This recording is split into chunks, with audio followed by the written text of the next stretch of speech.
Hi guys, I'm John from LOP Printing Shop o LOP Printing Supply. Itong project namin ito is CMYK print. CMYK plus white dahil may white tayo, no? Then mapapansin nyo dito sa print namin lahat yan CMYK. Kaya nga CMYK, no? Then ang problema kasi dito sa probinsya, nasa probinsya kasi ako eh. Dito ako nagpiprint. Then ang problema ko, wala akong ink. Kasi meron akong Aquasoft na CMYK. Pero ang problema ko, wala akong Aquasoft white.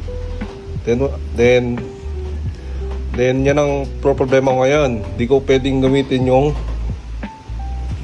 Eco White. Gagawin kong base. Tapos Aquasoft yung taas. Di po pwede yun, ano. Ang ginawa ko na lang, nag-DIY na lang ako. Sarili kong mix. Ito yung mix ko. Ito. Kenworth. Kenworth yan. Kenworth na clear. Tapos pigment ng tool ko. Pwede po yan, ano. Then yung ginawa ko dito, dahan-dahan lang po ang paglagay ng pigment hanggang sa ma-reach natin yung kulay. Kasi meron akong reference dito ng tool ko eh, na Aquasoft na CMYK. Ang problema ko lang, wala akong Aquasoft white para pang base, di ba po? Itong Aquasoft na to, ginawa ko lang silang reference doon sa aking mga naunang mix para itama ko yung paghalo ko. So pag-apply nun, ano, dahan-dahan lang, ano, wag po natin bibiglayin yung pag-apply ng pigment. Tayo sa print, ano. Papansin nyo, CMYK ang print natin.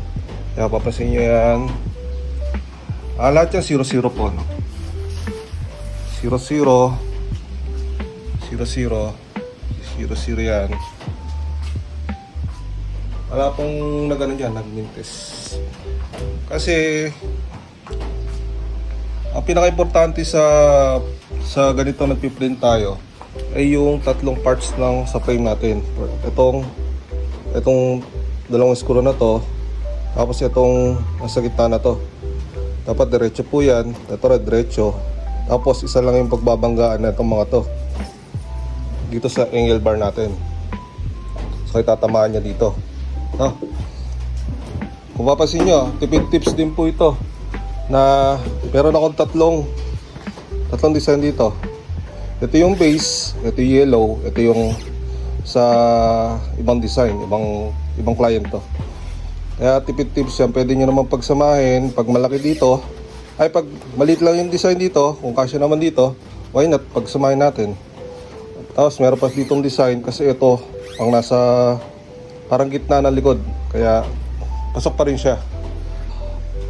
Kaya ang suggest ko sa mga nagsisil screen, pag gumagawa kayo ng frame, ito pinaka-importante dyan, itong tatlo na to, no? Huwag nyo ito ililihis sa mga frame nyo. Yan, ito cyan, yellow, base, magenta, black. Huwag nyo ililihis kasi pinaka-importante para mag 0-0 yung print natin, no? Ilan po, no? Thank you.